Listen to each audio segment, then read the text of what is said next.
Magandang umaga po sa ating lahat. Bago po tayo lumabas, magsasalita na po ako kasi paglabas natin baka magulo na, hindi na tayo makabalik dito. Sa ating Vice Mayor Dodot at sa ating Sangguniang Panlungsod, sa lahat ng kawani ng ating nasyonal at lokal na pamahalaan, at higit sa lahat sa ating mga bisita, lalo na sa ating mga kaibigan mula sa Dangerous Drugs Board sa pangunguna ni Yusek Earl. Yusek Earl, maraming salamat. Salamat po hindi lang sa inyong mensahe kanina na napakaganda at talagang hindi po namin kakalimutan yung mga paalala niyo, yung mga bilin niyo po sa amin. Kundi maraming salamat sa lagi niyo pong paggabay at pagsuporta sa lokal na pamahalaan ng Pasig. Palakpakan po natin ang Dangerous Drugs Board. Gaya ng laging paalala sa atin ng Dangerous Drugs Board, dalawang bahagi po ang laban kontra illegal na droga. Gaya po ng alam ng mga barangay officials din po, good morning sa inyo. Alam po natin, dalawang bahagi po. Nandyan yung supply side reduction. Nanguna po dyan ang ating mga law enforcement agencies gaya ng PNP at PDEA. Tayo naman po sa LGU, nakatuon tayo ng pansin sa ating demand side reduction. Dahil kahit anong operations, kahit anong supply side reduction, kahit anong buy-bust, kahit anong raid, kung nandyan ang demand, magkakaroon ng supply. Kaya nakafocus tayo sa community-based drug rehab program natin, sa iba pang mga programa natin, gaya ng pag-iikot natin ng Bicadaw sa ating mga paaralan. Minsan hindi na ito na-highlight kasi hindi mo nga naman mapapansin, hindi naman talaga hindi na napag-uusapan yung hindi naging addict o hindi nagagamit, di ba? Hindi naman mapapansin yun Pero kasing importante po yun, pwede mas importante pa dun sa supply side reduction. Pero pareho importante po yan, nakasuporta din tayo sa PNP at PDEA, gagawin natin kasama ng mga barangay ang ating bahagi dito sa laban. Kaya muli po, Yusek Earl, DDB, maraming salamat po sa inyo. Siyempre, hindi ko po, bago po tumugtog ang music, ay hindi ko rin po palalagpasin ang pagkakataon para i-congratulate ang iba't ibang special body, iba't ibang opisina na nabigyan ng parangal ng ating DILG sa Urban Exemplar Awards. Marami po ito, nabanggit na naman ni Kunsyal Volta ang bawat isa. Kasama din dyan ang ating Bicadaw sa ADCOP natin, Anti-Drug Abuse Council of Pasig. Pero siguro magandang i-highlight din po natin at para sa akin, yung pinakamatindi na award na nakuha natin doon ay yung pagkilala sa ating Sangguniang Panlungsod o City Council bilang Most Improved City Council. Gaya ng sabi ni Madjo kanina, ito po ay mula 10th Council papunta sa 11th Council. Every 3 years, term by term po ang award na ito. Alam mo, naabutan naman, marami naman po sa atin nakapag-attend doon ng mga City Council. Hindi naman po para pero sa katotohanan lang naman po tayo. Nakita natin kung gaano ka laki talaga ng improvement. Naalala natin nung araw, ang council natin, more than 80% of the time nakasuspend ang rules. More than 90%, kundi siguro 99% ng ordinansa at resolution noon dumadaan sa first, second, third reading sa loob ng 5 minuto lamang. Alam po natin, yan yung totoo. Pero mula nung naging Vice Mayor natin, si Dodot Jaworski, umayos ang ating City Council. Tama po. Congratulations sa inyo lahat. Congratulations sa ating lahat.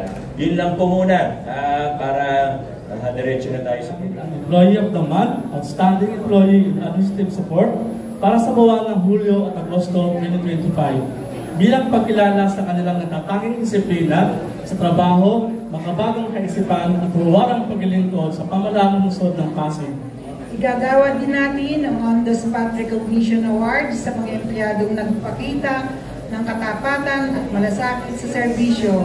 At ngayon, inaanyalaan natin si Mayor Victor Mari Soto bilang Praise Chairperson, si Vice Mayor Dodot Jaworski at miyembro ng Sangguniang Panlungsod upang igawad ang parangal.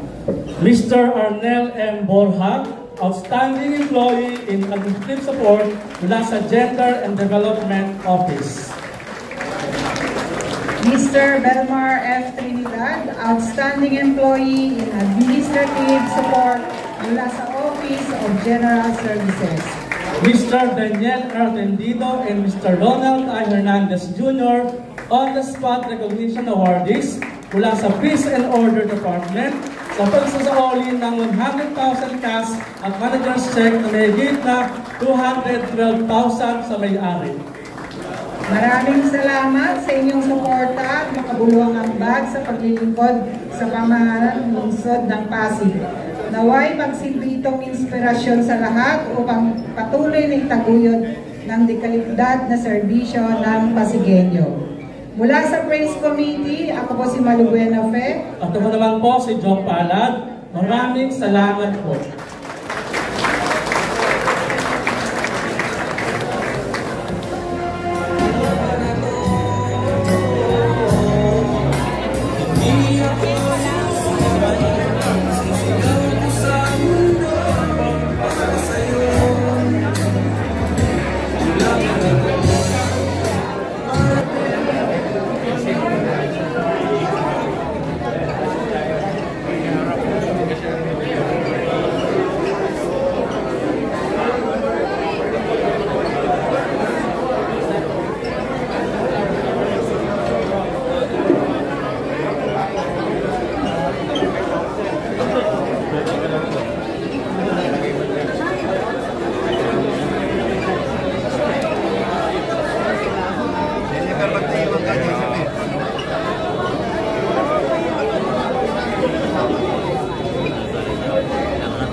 I believe you will something for your sugar rush. Ay,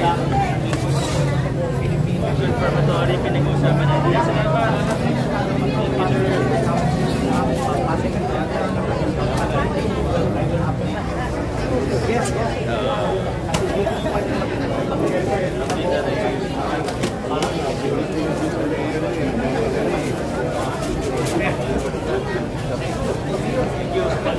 Yes, sakto lang kayo sa Marikina.